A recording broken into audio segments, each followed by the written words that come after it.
Salam la famille, Bexol 224. J'ai une question pour toutes les femmes. Pour toutes les femmes, ouais. Toutes les filles. Franchement, j'ai une question pour vous. Une question qui me taraude l'esprit. J'arrive pas à comprendre.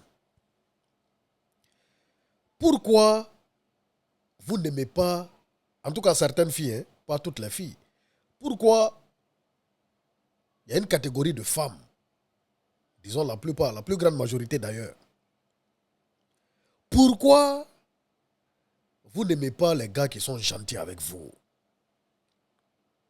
Pourquoi?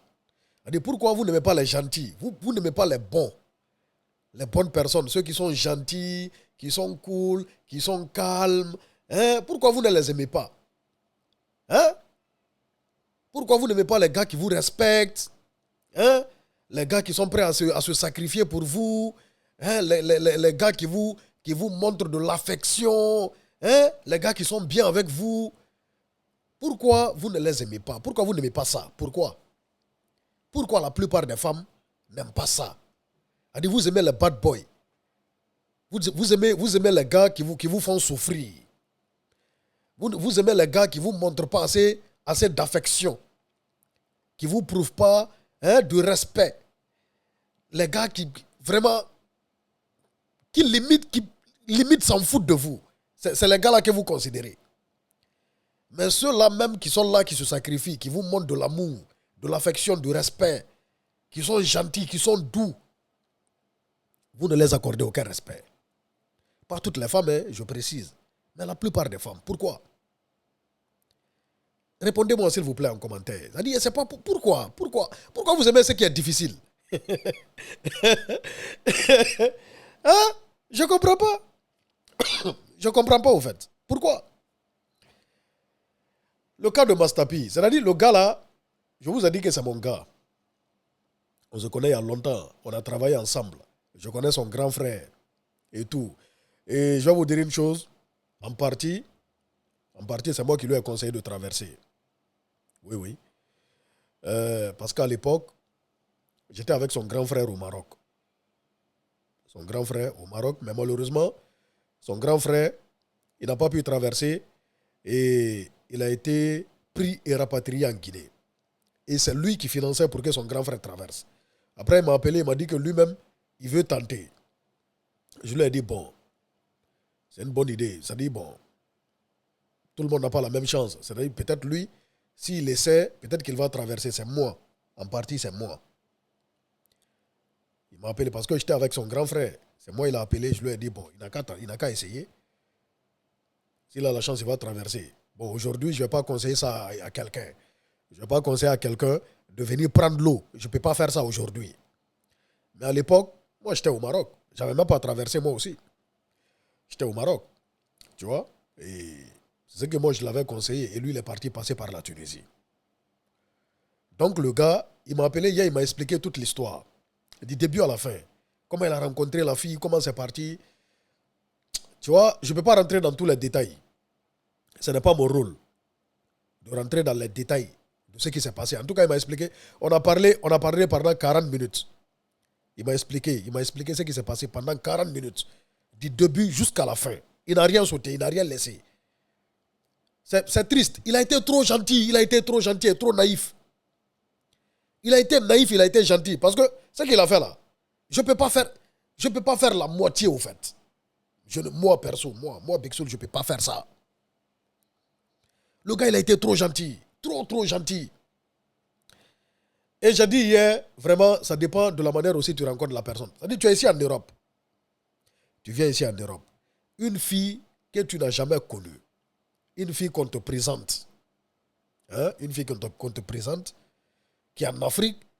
Tu ne peux pas risquer de marier une fille que tu ne connais pas et de la faire traverser. Non. Il ne faut pas faire ça. Une fille avec laquelle tu as déjà vécu en Afrique, tu peux le faire. Une fille que tu connais, tu la connais. Voilà, peut-être, vous êtes mariés, tu es parti en Afrique, vous êtes restés ensemble, tu la connais. Vous êtes connus, vous êtes déjà rencontrés pour de vrai. Elle, tu peux risquer. Mais une fille que tu n'as jamais vue auparavant, on te la présente. Tu la vois, vous parlez par message et tout. C'est un de ces gars qui est en Tunisie là-bas qui lui a présenté la fille. La fille était à Bokeh. Hein? La fille est venue à Conakry. Il a payé son billet d'avion. Elle est venue en Tunisie. Il a payé. Il a déjà pris en charge. Parce qu'ils ont parlé de mariage. Mais ils se sont dit, ils vont se marier une fois la fille arrivée en Europe.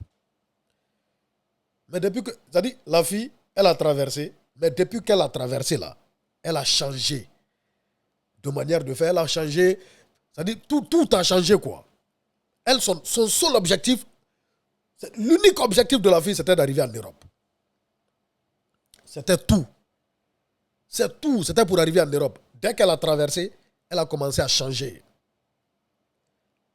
Avant même le mariage, elle a commencé à changer. Le mariage a eu lieu. Elle dit, le gars, vraiment, il est tombé sur une mauvaise personne. Et franchement, c'est dommage quoi. Parce que, pourquoi c'est les bonnes personnes qui ont toujours ce genre de... Il est trop gentil le gars. Il est trop gentil, wallahi.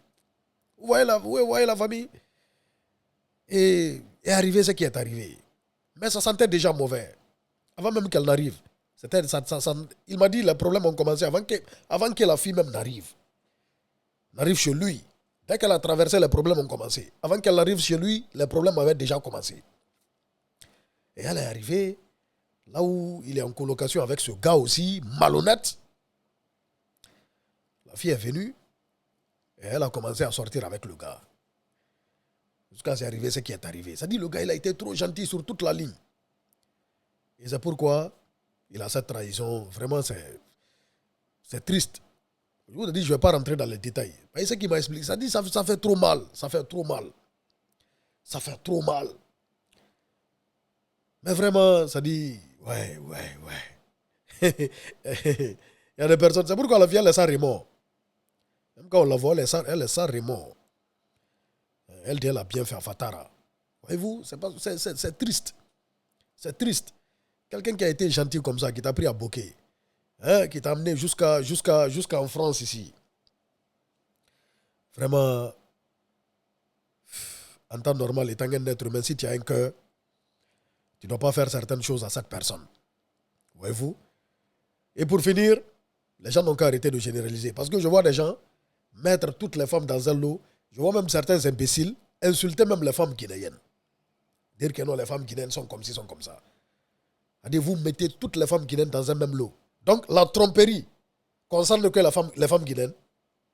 La tromperie concerne une nationalité. La tromperie concerne une ethnie. Sortez dans ça. Il faut être un imbécile, un idiot, un attardé pour parler comme ça. On ne peut pas mettre toutes les femmes déjà dans un même lot. On ne peut pas mettre toutes les... Surtout, tu parles de toutes les femmes guinéennes. Je vois des imbéciles, c'est pas la peine. C'est pas la peine, quoi. Sortez dans ça. Sortez dans ça. Mais vraiment, certaines personnes doivent changer de mentalité. Doivent changer de mentalité. Encore une fois, mon frère, force et courage à toi. C'est de ça qu'il s'agit. Vraiment, comprenons certaines choses. On est ensemble, la famille Big Soul 224.